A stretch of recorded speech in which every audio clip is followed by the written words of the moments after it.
ಬರುವ ದಿವಸಗಳಲ್ಲಿ ಚಿನ್ನದ ರೇಟ್ ಇವಾಗ ಏನು ಹತ್ತತ್ರ 1,40,000 ರೂಪಾಯಿ ಅಂದ್ರೆ 14,000 ರೂಪಾಯಿ ಪ್ರತಿ ಗ್ರಾಮ್ಗೆ 24 ಕ್ಯಾರೆಟ್ ಅಪರಂಜಿ ಚಿನ್ನ ಇದ್ರೆ 22 ಕ್ಯಾರೆಟ್ ಚಿನ್ನವನ್ನ ತಾವು ನೋಡೋದಾದ್ರೆ 12,800 ರಿಂದ 12,850 ರೂಪಾಯಿ ಪ್ರತಿ ಗ್ರಾಮ್ಗೆ ಇವಾಗ ಏನು 22 ಕ್ಯಾರೆಟ್ ಚಿನ್ನ ಇದೆ. ಇದು ಇಲ್ಲಿಂದ ಇನ್ನೊಂದು 5 ರಿಂದ 10% ಇಳಿಕೆಯನ್ನ ಕಾಣುವ ಸಂದರ್ಭಗಳು ಜಾಸ್ತಿ ಇದೆ. 8 ರಿಂದ 10,000 ರೂಪಾಯಿ ಪ್ರತಿ ಗ್ರಾಮ್ಗೆ ಚಿನ್ನ ಬರಬಹುದೇ ಹೊರತು ಅದಕ್ಕೂ ಜಾಸ್ತಿ ಕುಸಿತವನ್ನ ಚಿನ್ನದ ರೇಟ್ಗಳಲ್ಲಿ ನಿರೀಕ್ಷಿಸೋದು ಒಳ್ಳೆಯದಲ್ಲ. ಹಾಗೂ ಬೆಳ್ಳಿಯನ್ನ ನೋಡೋದಾದ್ರೆ 4,20,000 ರೂಪಾಯಿ ಪ್ರತಿ ಕೆಜಿಗೆ ಹೋದಂತಹ ಬೆಳ್ಳಿ ಇವಾಗ 2,20,000 ರೂಪಾಯಿ ಹತ್ತತ್ರ ಬೆಳ್ಳಿ ಪ್ರತಿ ಕೆಜಿಗೆ ಟ್ರೇಡ್ ಆಗ್ತಾ ಇದೆ. ಸೊ ಬೆಳ್ಳಿ 1,75,000 ರೂಪಾಯಿಂದ 1,80,000 ರೂಪಾಯಿ ಪ್ರತಿ ಕೆಜಿಗೆ ಬರುವ ಸಾಧ್ಯತೆ ಇದೆ.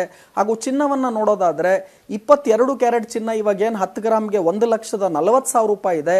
ಇದು ಹತ್ತತ್ರ 1 ಲಕ್ಷದಿಂದ 1,20,000 ರೂಪಾಯಿಗೆ ಪ್ರತಿ 10 ಗ್ರಾಮ್ಗೆ ಬರುವ ಸಾಧ್ಯತೆ ಇದೆ. ಆದರೆ ಯಾರೂ ಕೂಡ ಕಡಿಮೆ ರೇಟಲ್ಲಿ ಎಕ್ಸಾಕ್ಟ್ ಆಗಿ ಬೈ ಮಾಡ್ತೀನಿ, ಹೈಯರ್ ರೇಟಲ್ಲಿ ಎಕ್ಸಾಕ್ಟ್ ಆಗಿ ಸೇಲ್ ಮಾಡ್ತೀನಿ ಅಂದ್ರೆ ಅದು ಆಗೋದಿಲ್ಲ. ಹಾಗಾಗಿ ಪ್ರತಿ ಇಳಿಕೆಯಲ್ಲಿ ಹಂತ ಹಂತವಾಗಿ ಸ್ವಲ್ಪ ಸ್ವಲ್ಪ ಹೂಡಿಕೆಯನ್ನ ಮಾಡೋದು ಒಳ್ಳೆಯದು.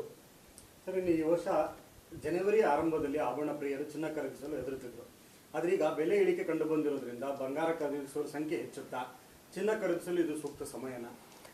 ಖಂಡಿತವಾಗ್ಲೂ ಈ ತರ ಭಾರಿ ಪ್ರಮಾಣದ ಇಳಿಕೆಯನ್ನ ಕೇವಲ 1 ತಿಂಗಳಲ್ಲಿ ನಾವು ಚಿನ್ನ ಬೆಳ್ಳಿಯಲ್ಲಿ ನೋಡ್ತಿರೋದ್ರಿಂದ ಇಂತಹ ಪ್ಯಾನಿಕ್ ಸಂದರ್ಭದಲ್ಲಿ ಯಾರ್ಯಾರು ಹೂಡಿಕೆಯನ್ನ ಚಿನ್ನ ಬೆಳ್ಳಿಯಲ್ಲಿ ಮಾಡಬೇಕು ಅಂತಿದ್ದೀರೋ ಒಂದು ಭಾಗವನ್ನ ಈ ಬೆಲೆಗಳಲ್ಲಿ ಖಂಡಿತವಾಗ್ಲೂ ಮಾಡಬಹುದು. ಅಂದ್ರೆ ನೀವು ಒಂದು 10 ಗ್ರಾಮ್ ಚಿನ್ನವನ್ನ ನಾನು ಕೊಂಡ್ಕೋಬೇಕು ಅಂತಿದ್ರೆ ಒಂದು 2 ರಿಂದ 3 ಗ್ರಾಮನ್ನ ಇವಾಗ ಕೊಂಡ್ಕೋಬಹುದು.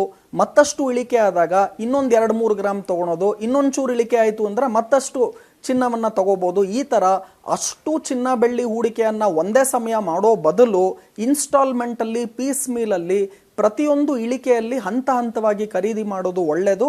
ಯಾರೂ ಕೂಡ ಎಕ್ಸಾಕ್ಟ್ ಲೋಯೆಸ್ಟ್ ಪ್ರೈಸ್ ಅಲ್ಲಿ ಖರೀದಿ ಮಾಡ್ತೀನಿ ಅಥವಾ ಎಕ್ಸಾಕ್ಟ್ ಹೈಯೆಸ್ಟ್ ರೇಟ್ ಅಲ್ಲಿ ಸೇಲ್ ಮಾಡ್ತೀನಿ ಅಂದ್ರೆ ಅದು ಆಗೋದಿಲ್ಲ. ಹಾಗಾಗಿ ಪೀಸ್ ಮೀಲ್ ಅಲ್ಲಿ ಅಥವಾ ಇನ್ಸ್ಟಾಲ್ಮೆಂಟ್ ಅಲ್ಲಿ ಪ್ರತಿಯೊಂದು ಇಳಿಕೆಯಲ್ಲಿ ಹಂತ ಹಂತವಾಗಿ ಹೂಡಿಕೆ ಮಾಡೋದು ಒಳ್ಳೆಯದು.